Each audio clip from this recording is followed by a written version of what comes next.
The broadcast is now starting. All attendees are in listen-only mode. Good morning or good afternoon, everybody, and welcome to today's webinar by solutionXchg on SAP ArchiveLink in the S/4HANA world. We're happy you could attend and hope you will find the presentation interesting. My name is Jochen Hager, and I will be your host throughout the session. Up front, a few administrative items. Our presentation today will take about 30 minutes with 5 minutes reserved for questions at the end. A few procedural and technical notes on this. All participants are on mute during the full duration of the webinar. Please post any questions or concerns through the questions function in your administration panel on the right side of your screen. If you cannot hear us or cannot see the presentation, please also alert us through the questions panel. We will send out a transcript to those who are interested after the webinar. Please let us know via email to info@solutionxchg.com. That's info@solutionxchg.com. Let's dive right into the topic. Our featured speaker today is my business partner, Kristen Gerling, managing partner with solutionXchg and SAP Archiving Specialist. Kristen has many years of experience in SAP imaging and archiving and has completed many successful projects with clients all over the United States. Kristen, please introduce yourself and take it away. Thank you, Jochen. Thank you very much for the introduction. And good afternoon for me as well to the audience here on our webinar. This webinar is part of a series that has all different kinds of topics in preparing for S/4HANA. And today we will cover a few topics as part of that prep step for S/4HANA, and one of them being the movement of non-archive link document attachments that were created using the generic object services function to archive link. And the other topic will be giving you a little brief overview about how document management is going to slightly change in the S/4HANA world. And there are some key differences in the approach for on-premise S/4HANA installations as well, in comparison to the cloud edition for S/4HANA. So I'll start with a little introduction for you on who exactly solutionXchg is.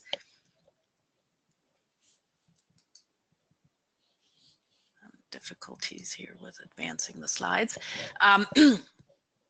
Yeah, we at solutionXchg are all consultants that have more than 20 years of experience in the SAP archiving and document management arena.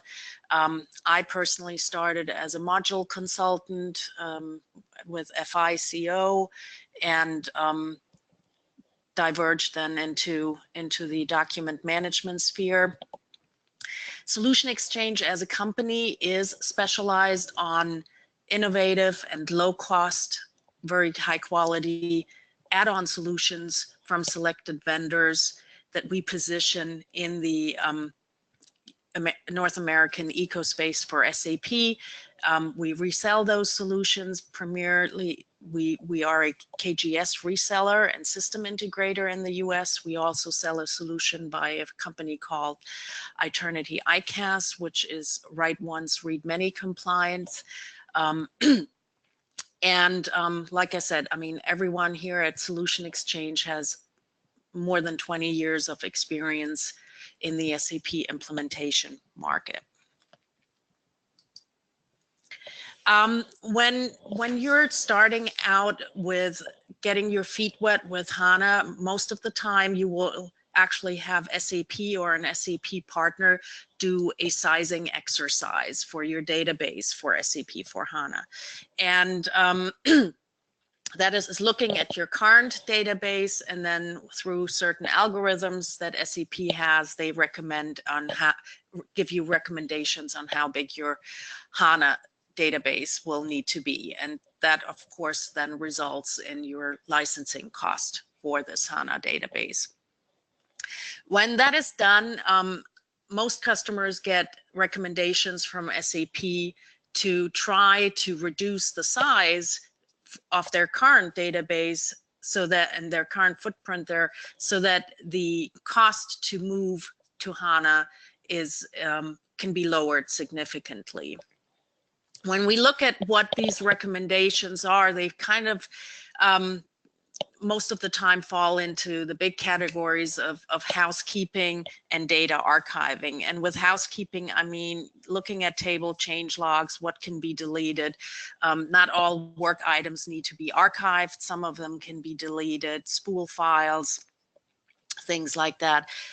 There's also a section in the SAP Office table that you can make smaller, and that is by getting rid of faxes, messages, and all kinds of things like that. The big other component is doing heavy data archiving, trying to archive as much as possible of your existing ERP solution so that that footprint is reduced significantly. Part of data archiving, most approaches start with a table analysis, and what one table that comes up that can be significant in size, and you wonder why, is the SAP, is a table called SoftCont1. It's part of the SAP Office Tables program, and that is because by default, SAP has a setting in the generic services for objects turned on to store any type of attachments that users create in these tables. So just so that everybody knows what I'm talking about, it is that little GOS box here in the top next to the transaction title.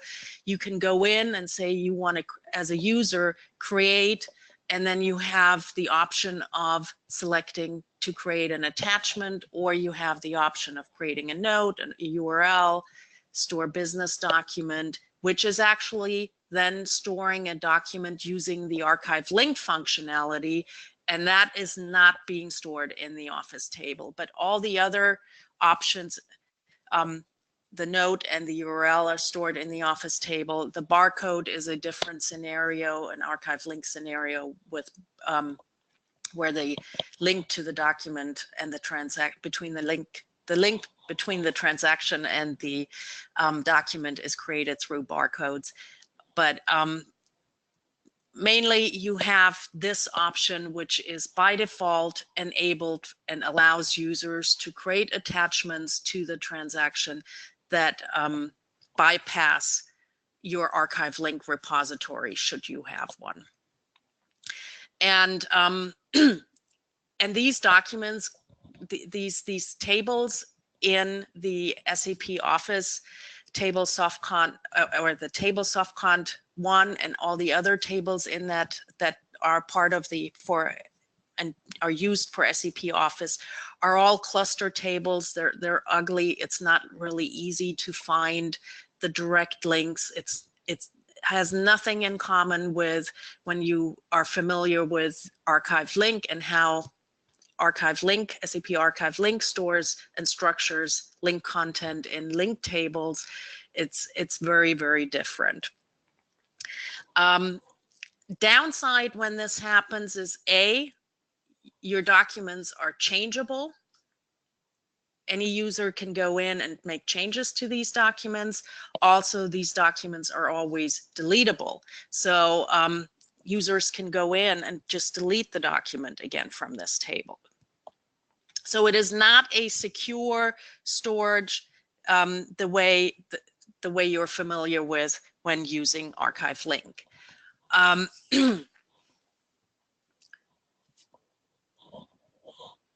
And Therefore, it's really not recommended to do this, but because of it being available to users, and users get maybe frustrated because they don't want to wait for configuration to be added for them to do ArchiveLink, or they're not aware of ArchiveLink, you will find most customers that I have worked with will find that users were creative and figured this out on their own and started storing documents through this procedure.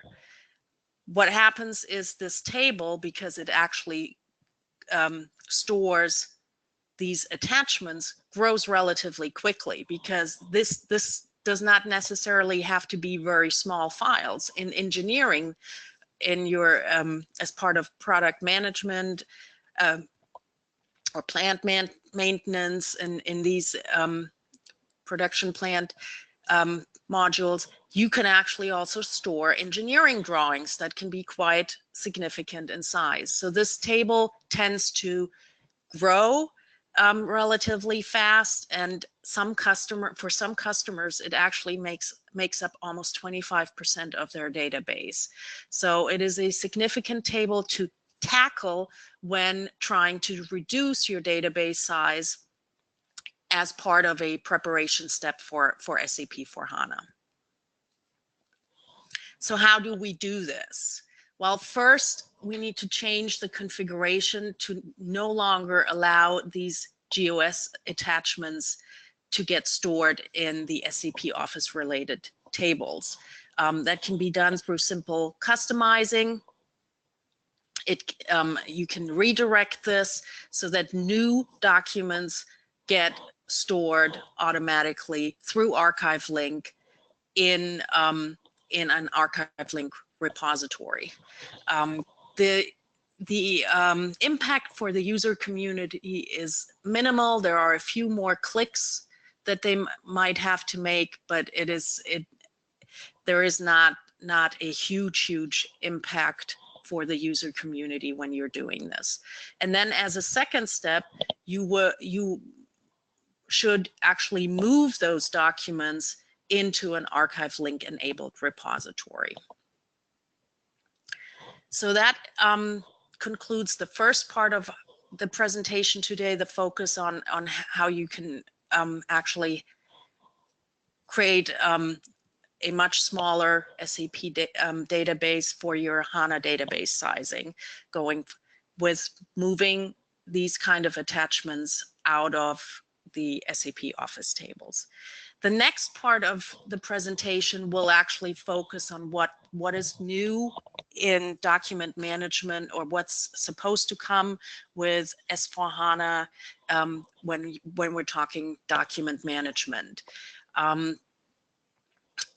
Obviously, S/4HANA is broadening the functionality and the interfaces to many different things. And features and other programs, and doing a lot more than what you're currently familiar with your on-premise ERP system. There are two things I want to point out when we're talking about document management in S/4HANA. There are different approaches that SAP has taken for customers that do on-premise versus cloud, and we'll show that with some of the slides, the next couple slides. All my slides are actually SAP slides. This is a very new topic. SAP has partially released some of the functionality that is shown in these slides. It is a vision from SAP. This solution, this document management solution that is being presented, is something that is still in development. There's only certain pieces that are released as of today, and and this might still change over the next couple of years. So let's look first at what are the effects for an on-premise installation with S/4HANA. Well, there is a new layer introduced for attachments and document management. And one part of that layer is your existing way of how applications work with your SAP ERP system. So except for the easy DMS. So anything that you're doing today will automatically flow the same way as you are familiar today with ArchiveLink to your ArchiveLink enabled content server solution. No changes there. Then you have something that is slightly new, but some of you might be familiar in its old shape and format, managed document application. That is similar to the old DMS in SAP, the old document management system, where you could classify documents, where you had versioning and things like that. And then there is a feature called Unified Way of Handling Attachment, and that is basically a Fiori user interface that you can use when you're using business objects that are Fiori enabled, or that you have Fiori enabled.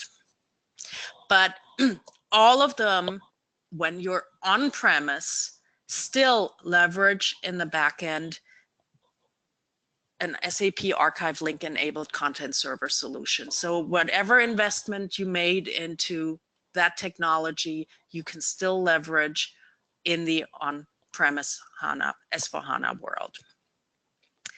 Just a few little screenshots on what that looks like. This is the attachment user interface that you can build into your Fiori business objects and see from them, or have access to this from them. It's a very simple interface that shows you what documents are attached, a little bit similar to how your GOS button works today in ERP. As you can see, there are planned features, so this is all something that is still in progress. The products are not fully released yet. And we are working tightly with the SAP product managers for this document management service to keep you updated in the coming months. We will hopefully meet up with them at Sapphire in May, and hopefully in our fall webinar series, we will already be able to share new updates with you. So this is a simple plugin for a Fiori screen to retrieve attachments and to see what is actually attached to a business record. And this is the new look and feel for when you would like to do something a little bit more sophisticated. This is the DMS replacement view. Also a Fiori user interface, and that then has the capabilities of doing versioning, attributes and classification, like I mentioned, all the things that you're familiar with if you're a heavy DMS user today.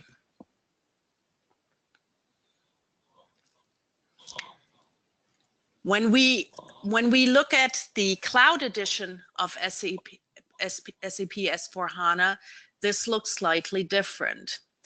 In the cloud edition, you will see here there's not really any SAP ArchiveLink content server in the mix anymore.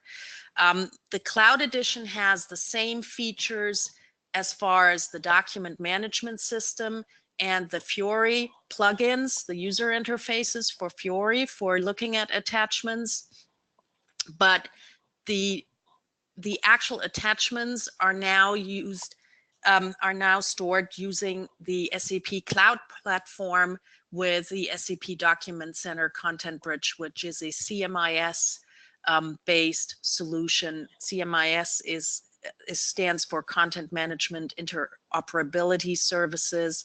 It's an open standard for to allow different content management systems to work with each other, and it leverages a file system at the back end in the cloud edition.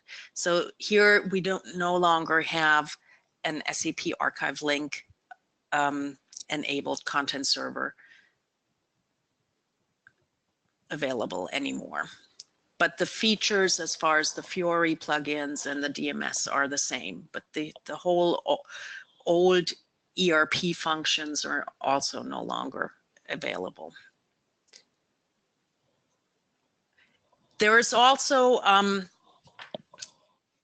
a special or an additional offering for customers that do a lot with product lifecycle management. Here we have other feature sets that focus on more like engineering drawings. That is, for example, the ECTR here in the middle. That is the Engineering Control Center by SAP, where you can work a lot with CAD designs and things like that, and the SAP IPD, which stands for Intelligent Product Design for the cloud. These are all features and functions that if you are really invested into product lifecycle management, that this might be useful for you. Also, SAP is planning a better integration through SAP Document Center to some of its cloud applications like SAP Ariba, SuccessFactors, Concur, and so on. Those that are trying to integrate those applications, to those of you who are trying to implement those applications today, might be familiar with the pain of getting document content across between ERP and these applications. This will all be facilitated going forward with the SAP Document Center, and will be made easier. However, when it's an on-premise installation, again, that SAP Document Center will talk to an ArchiveLink content server in the back end. So again, your investment in this technology lives on for quite some time. SAP has made statements that it will not discontinue any ArchiveLink till 2025. And like I said, this is all still in flux a little bit as far as how this is actually going to look at and shape up. And between now and 2025, there might be still some changes, and maybe even after 2025, the ArchiveLink content servers will still have a place in this architecture. So that's just a couple screenshots about what the SAP Document Center actually is. It's a really streamlined application for mobility, to allow you to access documents, to load documents through a mobile device, phone or tablet.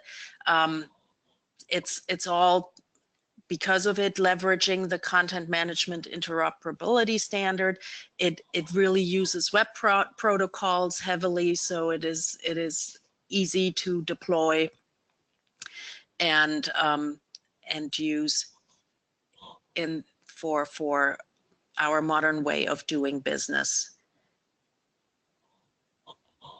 And it also has a DMS component that is a little bit more sophisticated, where you see a little bit more information about how it actually links then to business transactions, Again, everything is Fiori, is based on Fiori, and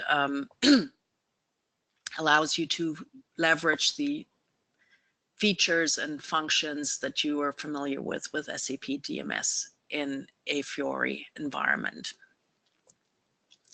So that concludes the presentation, more or less. Really, the big key takeaway I wanted to bring across is that when you're embarking on an on-premise implementation of S/4HANA, don't be afraid. The ArchiveLink content server will still play a role in that. Your scenarios, unless you're running entirely on Fiori, will still be the same way as far as linking documents and retrieving them. There's no change for the user community there. Fiori will have the plugins, but you will have access to the documents, and you can leverage the new DMS Fiori user interface as well. That concludes the presentation. I'll hand it back over to Jochen if there are any questions. Thank you very much, Kristin. Very, very interesting update on what's going on with the ArchiveLink in an S/4HANA world. We all hope to see more at Sapphire, which is coming up shortly. And as Kristin said, we'll catch up with everyone in our fall series to bring you more information as we receive it from SAP and as we get more experience with our customers. We got a couple of questions here through the question panel. Let me start reading some of those out.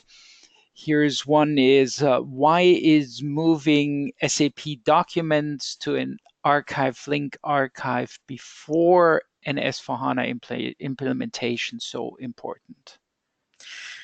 Well, S/4HANA is licensed per gigabyte, and the leaner your current database is, the more,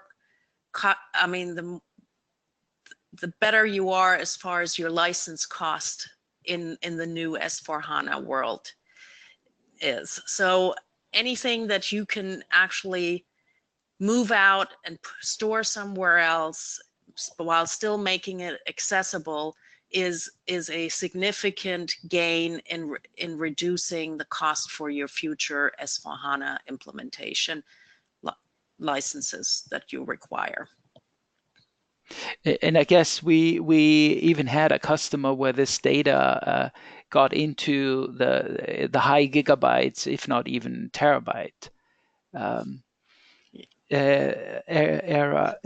We've had several customers that worked with us just because of that reason, because they really wanted to get their database size to the lowest possible level before embarking the journey to S/4HANA. Yeah.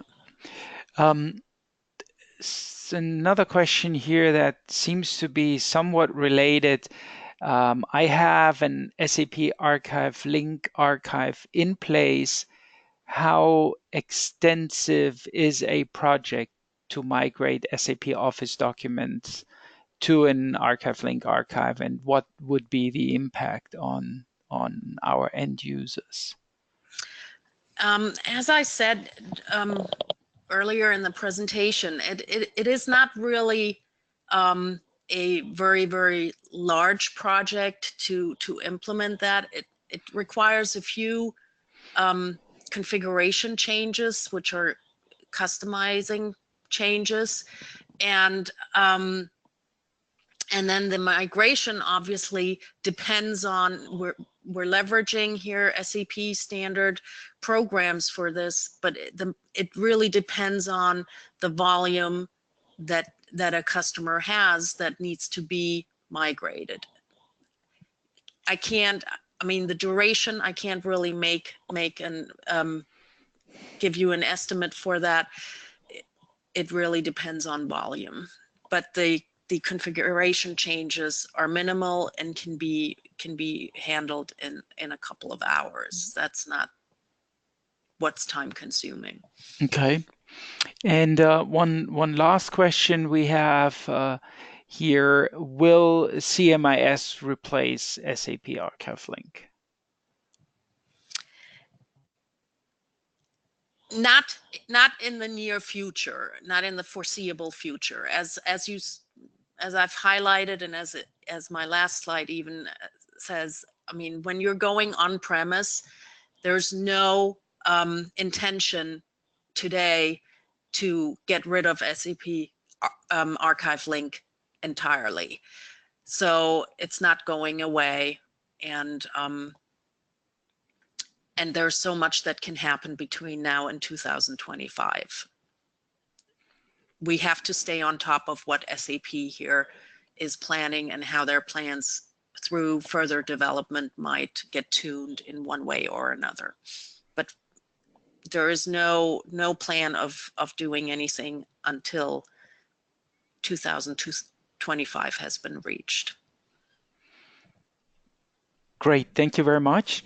With that, we are at the end of our presentation today. We hope you enjoyed all the good information and got some good takeaways from our presentation. Please feel free to contact us at any time at info@solutionXchg.com. That's info@solutionXchg.com. Thank you very much for attending our webinar today. I hope you enjoyed the presentation. Until next time, thank you and bye-bye. Goodbye, everyone. Thank you.